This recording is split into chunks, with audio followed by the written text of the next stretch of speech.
మహిళా సాధికారతపై కాంగ్రెస్ పార్టీ ద్వంద్వ ప్రమాణాలను పాటిస్తుందని భారతీయ జనతా యువమోర్చా పల్నాడు జిల్లా అధ్యక్షులు పులిగుజ్జు మహేష్ తీవ్రస్థాయిలో ధ్వజమెత్తారు. నర్సరావుపేటలో జరిగిన ఒక కార్యక్రమంలో ఆయన మాట్లాడుతూ రిజర్వేషన్ల విషయంలో కాంగ్రెస్ నేతలు మహిళలను మోసం చేస్తున్నారని విమర్శించారు. మై లడ్కీ హూ లడ్ సక్తి హూ అంటూ నినాదాలిచ్చే ప్రియాంక గాంధీ మహిళలకు 33% రిజర్వేషన్లు కల్పించే బిల్లు విషయంలో ఎందుకు మౌనం వహిస్తున్నారని మహేష్ ప్రశ్నించారు. మహిళా రిజర్వేషన్ల విషయంలో బీజేపీ చిత్తశుద్ధితో ఉంటే కాంగ్రెస్ అడ్డంకులు సృష్టించడం సరికాదని ఈ సందర్భంగా పల్నాడు జిల్లా యువమోర్చా నాయకులు స్పష్టం చేశారు.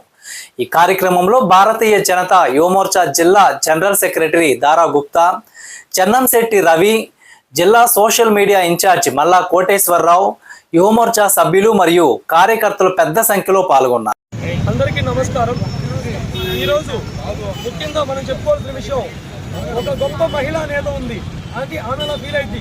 మై లడకీ హూ లడ్ సక్తి హూ అంటుంది. ఆమె పేరు ప్రియాంక గాంధీ, రాహుల్ గాంధీ గారి ప్రియ సోదరి. అంటే ఆమె మాత్రమే లడకీయా అంటే నేను మహిళని, నేను పోరాడగలను అని చెప్తుంది. మరి మహిళలకి 33% రిజర్వేషన్లు కావాలని నరేంద్ర మోడీ గారి గవర్నమెంట్ ముందుకు తీసుకొచ్చినప్పుడు ఈ లడకీ ఎక్కడుంది? రిజర్వేషన్ల కోసం, మహిళా రిజర్వేషన్ల కోసం భారతీయ జనతా పార్టీ పోరాడేటప్పుడు ఇప్పుడు ఇవి చెప్పిన ఈ లడకీ ఎక్కడ ఉంది? ఆమె అంటే ఆడవారు అంటే ఆడవారి హక్కులు అంటే ఆడవారికి రాజకీయ రిజర్వేషన్ అంటే కేవలం కాంగ్రెస్ పార్టీకి సంబంధించినరా?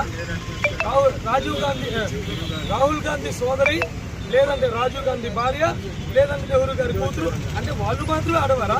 140 కోట్ల మంది భారతీయుల్లో అంటే దాదాపుగా 70 కోట్ల మంది ఆడవారు ఉన్నారు.